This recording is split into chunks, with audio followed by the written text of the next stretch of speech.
Hello and welcome back to Tiki Bar True Crime, and today we're going to talk about the youngest serial killer. I've switched it round, so we're not near the artwork, we're actually near the optics. These are homemade by my dad. It's probably not as interesting, so I probably will switch back. So, back to true crime. The youngest serial killer. Now, he was a young boy, and by the age of 8 years old, he had already killed 3 babies. His name was Amarjeet Sada. He was born in 1998 in India to a very poor family. He killed his first victim at just 7 years old, and that was his 6-month-old baby cousin. So his baby cousin was napping, and he went up and just kind of started not torturing her initially, but sort of slapping, pinching, and she was very upset. He found this funny, and he carried on and got progressively sort of more hurtful. In the end, he strangled her to death, took her out of the cot, and then beat her head with a brick. The aunt obviously came home, and by this point his parents had found out. He openly admitted to it, but his parents wanted to cover it up, so they told some other story to the aunt. They didn't inform the police. They saw it as a family matter. His second victim was his own baby sister at just 8 months old. Again, his mother sort of left to do some chores, and he was alone with his baby sister, and he ended up strangling her. The mum came back to breastfeed the child and immediately saw that she was dead. She went straight up to Amarjeet and said, "Did you do this?"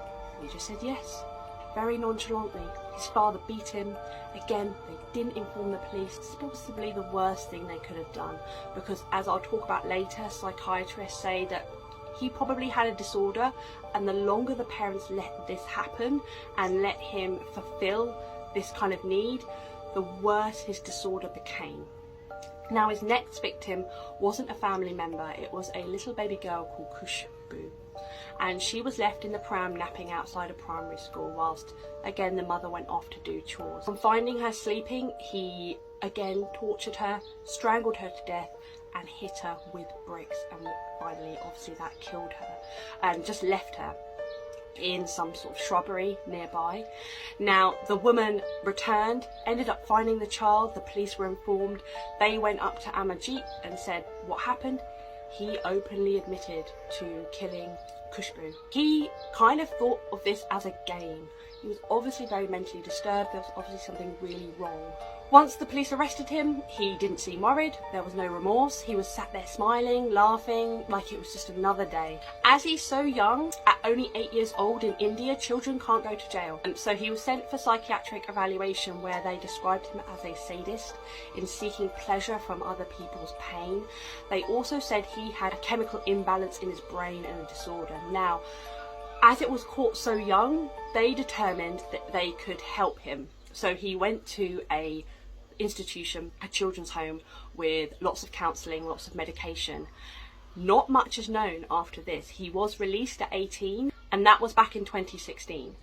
His whereabouts and his identity are not known. He obviously has a new identity, so he could be anywhere in the world, and we can only hope that that counselling did work. What the psychologist said was, if he undergoes proper treatment, they can sort of change the proper medication, they can change the chemical imbalance in his brain, they can help his disorder. However, the longer he went murdering and fulfilling those desires, the worse that chemical imbalance would become, and the harder it would be to reverse that. So his parents not informing the police and not seeking help immediately actually just made things worse. This is the story of the youngest serial killer. I hope you like my content.